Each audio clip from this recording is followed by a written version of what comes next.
Madam ఇది ఏదైతే చాలా వరకు సెన్సేషనల్ అయింది. ఎందుకంటే చాలా వరకు ఎవరైనా గాని వ్యాపారంలో చూసుకుంటే బిజినెస్ మ్యాన్‌ల ప్రకారం చూసుకున్నట్లయితే డబ్బు గురించి ఆలోచిస్తారు. బట్ ఒక ఎడ్యుకేషనల్ ఇన్‌స్టిట్యూషన్ నడిపించే వాళ్ళు చాలా వరకు పిల్లల భవిష్యత్తు గురించి ఆలోచించి చదువు కోసం మాత్రమే ఆలోచించాలి. అలాంటి వాళ్ళలో ఇప్పుడు ప్రస్తుతం 'మోహన్ బాబు' కాంట్రోవర్సీ ఎక్కువైపోతుందని చెప్పొచ్చు. ఎందుకంటే ఒక 10 మందికి చెప్పే ఆయన, ఒక నటుడు స్థానంలో ఉన్న ఆయన సో, ప్రస్తుతం కేసయితే ఆయనపై నమోదయింది. ఒక కిడ్నాపర్‌గా. చాలా వరకు చాలా పెద్ద ఎత్తున విమర్శలు కూడా అవుతున్నాయి. సో, దాన్ని ఎలా చూడొచ్చు మనం అసలు? ఇది ఎప్పటినుంచో ఇలాంటివి జరుగుతున్నాయి ఆ కాలేజీలో. హ్మ్. అంటే కిడ్నాపే జరగాలని లేదు. ఫీజులు దోపిడీ గురించి సాక్షాత్తు వాళ్ళ అబ్బాయే మన కాలేజీకి చెడు పేరు వస్తుంది, మన కుటుంబానికి చెడు పేరు వస్తుంది అని వాళ్ళ మనోజు చెప్తే దాన్ని లక్ష్యపెట్టల. అవును.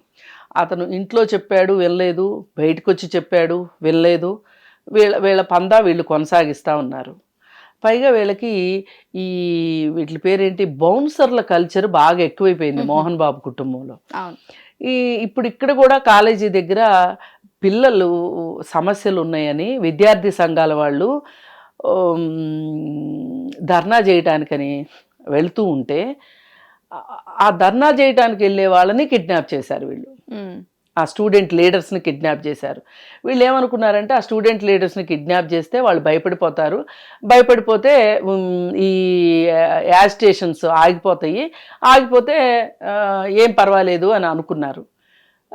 ఉన్నారు కదా మనకి బౌన్సర్లు అని చెప్పి బౌన్సర్ల చేత కార్లలో అడ్డగించి బైకుల మీద వెళ్ళే వాళ్ళని కార్లతో అడ్డగించి వాళ్ళని తీసుకెళ్ళి కిడ్నాప్ చేశారు.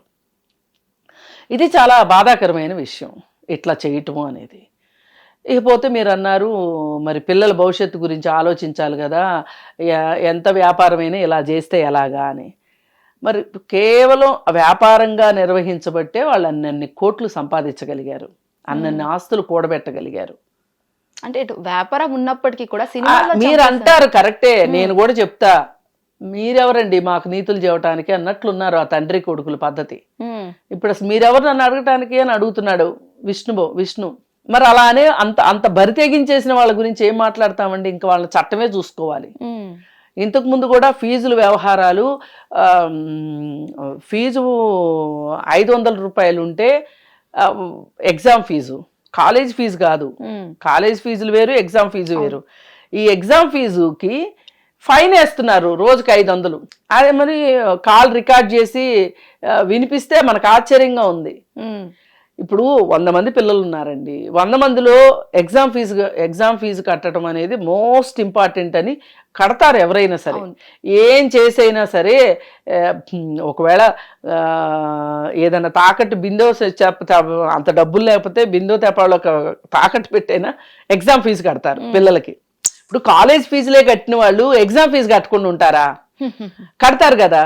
ఒకవేళ ఒక క్లాస్లో 100 మంది పిల్లలు ఉంటే ఒక 10 మంది కట్టలేదు అనుకోండి, ఏం కొంపలు అంటుకుపోతాయి చెప్పండి? రేపొద్దున వాళ్ళు ఎగ్జామ్ రాసిన తర్వాత, వాళ్ళు పాస్ అయిన తర్వాత వాళ్ళ సర్టిఫికెట్లు మీ దగ్గరే ఉంటాయి కదా. రైట్. అంటే దీన్ని కొంచెం ఓపిక పట్టడం అంటారు. వాళ్ళకి అసలు వాళ్ళ తండ్రి కొడుకులకి ఆ ఓపికే లేదు, ఆ సహనమే లేదు. అసలు వీళ్ళు నన్ను అడిగితే ఎడ్యుకేషనల్ ఇన్స్టిట్యూషన్స్ రన్ చేయడానికి పనికిరారు. అంటే ఇక్కడ మోహన్ బాబు ఒక్కడే అనుకోవచ్చు కదా మేడం, ఎందుకంటే సినిమా ఆఫర్లు రాలేకపోవడంతో ఈ బిజినెస్ వైపు వెళ్ళి మీరు ఏమన్నా చెయ్యండి, మోహన్ బాబు గారి హయాంలో ఉన్నన్ని రోజులు ఇంత దారుణం లేదు. ఎప్పుడైతే విష్ణు వచ్చాడో, విష్ణు వచ్చినప్పటి నుంచే ఈ దరిద్రం అంతా స్టార్ట్ అయింది. ఇప్పుడు అతను కూడా అదే చెప్తున్నాడు కదా, మనోజ్ కూడా అదే చెప్తున్నాడు కదా, మేనేజర్లు కొంతమంది డైరెక్టర్ స్థాయిలో ఉన్నవాళ్ళు వాళ్ళు చేస్తుందే ఇదంతా అని మనోజ్ కూడా చెప్తున్నాడు. మనోజ్ ఏదో పరువు తీసేశాడు, తండ్రి మీద తిరగబడ్డాడు, అది ఇది అని చెప్పి మనోజ్ని ఇష్టారీతిని మాట్లాడారు. కానీ చూడండి మరి ఇప్పుడు పరువు ఎవరు తీశారు? కుటుంబం పరువు. రైట్. ఇప్పుడు ఇలా చేస్తారా ఎవరన్నా? ఒక ఎడ్యుకేషనల్ ఇన్స్టిట్యూషన్ రన్ చేసేవాళ్ళు గోండాల్లాగా ప్రవర్తిస్తారా? ఎందుకు చేస్తున్నాడు విష్ణు ఇట్లా?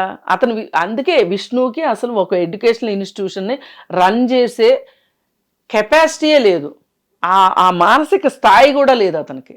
అతను ఒక వడ్డీ వ్యాపారం చేసుకుంటూ డబ్బులు ఇవ్వని వాళ్ళని కాబోలి బాకీ వాళ్ళు అంటారు కదా, కాబోలీలు అంటారు కదా, డబ్బులు అప్పిచ్చి అప్పు వసూలు చేసుకునే వాళ్ళు, అలాంటి దానికి కరెక్ట్గా పనికొస్తాడు అతను. ఇప్పుడు సినిమాలు రావట్లేదు అంటే దానికి ఎవరేం చేస్తారు? అయినా నీవో ఇప్పుడు మాకు 100 కోట్లు ఉన్నాయి, 1000 కోట్లు ఉన్నాయని చెప్తున్నారు కదా, ఆ డబ్బులు సరిపోవట్లేదా మీకు? ఎందుకు ఇంత పిచ్చి దేనికి డబ్బులు అంటే? పైగా అంతకుముందు కూడా డే స్కాలర్స్ లంచ్ బాక్సులు తెచ్చుకుంటానికి వీల్లేదు, క్యాంటీన్లోనే తినాలి. ఆ క్యాంటీన్లో వచ్చే డబ్బులు కూడా వీళ్ళకే కావాలి. ఇప్పుడు అందరూ పెద్ద పెద్ద పేరున్న స్కూల్స్ ఉన్నాయి హైదరాబాద్లో కూడా. ఆ స్కూల్స్లో లంచ్ ఇస్తారు. ఒకవేళ వద్దు అంటే గనక ఆప్షన్ మందే, మనం లంచ్ పట్టుకెళ్ళొచ్చు కావాలంటే. ఇది ఇంటర్నేషనల్ స్కూల్స్ కూడా మనం లంచ్ పట్టుకెళ్ళొచ్చు, ఎందుకంటే లంచ్ బిల్ ఎక్కువే ఉంటుంది, ఏ మాటకు ఆ మాట. చాలా రకరకాలు ఉంటాయి, అవన్నీ పిల్లలు తింటారా సస్తారా అది వేరు విషయం. కానీ ఒళ్ళు బలిసిన వాళ్ళు కడతారు. చాలామంది ఇప్పుడు ఇంటర్నేషనల్ స్కూల్లో చదివిస్తారంటే సంవత్సరానికి 5 లక్షల ఫీజు ఉంది, 3 లక్షల ఫీజు ఉంది అనుకోండి, వాళ్ళకి 1 లక్ష రూపాయలు మెస్ బిల్ అంటే వాళ్ళే మాట్లాడకుండా కట్టేస్తారు. కానీ ఒక తిరుపతి లాంటి ఏరియాలో పక్కన పల్లెటూర్ల నుంచి రైతుల పిల్లలు వాళ్ళు వీళ్ళు వస్తారు. వాళ్ళు వచ్చి రూములు తీసుకొని, హాస్టల్లో ఉండే డబ్బులు కూడా కట్టుకోలేక రూములు తీసుకొని ఆ రూముల్లో ఉండి వంట చేసుకొని బాక్స్ పట్టుకుని వెళ్తారు.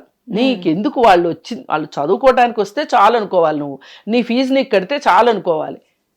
అంటే నుంచున్న పన్ను, కూర్చున్న పన్ను, జుట్టు ఉంచుకున్న పన్ను, జుట్టు తీసేసుకున్న పన్ను వేసిన వాళ్ళలాగా దాంట్లో డబ్బులు రావాలి అంటే ఇలాగే అవుతుంది. ఇప్పుడు ఈ కేసు నుంచి ఎట్లా బయటపడతారు? కిడ్నాప్ కేసు అంటే అదేం చిన్న విషయం కాదు కదా. తమ్ముడిని ఏడిపించినట్టు అనుకున్నాడా విష్ణు? అలాగే మాలో గెలవడం అనుకున్నాడా? అలాగే ఎలక్షన్స్ పోస్ట్ పోన్ చేసి మళ్ళీ 2వ సారి కూడా తనే మా ప్రెసిడెంట్ అవడం అన్నంత ఈజీ ఉంది వాళ్ళకి. ప్రతిదీ మేము ఏదైనా చేయగలము అని ఆ ఓవర్ కాన్ఫిడెన్స్ ఇక్కడ దాకా తీసుకొచ్చింది.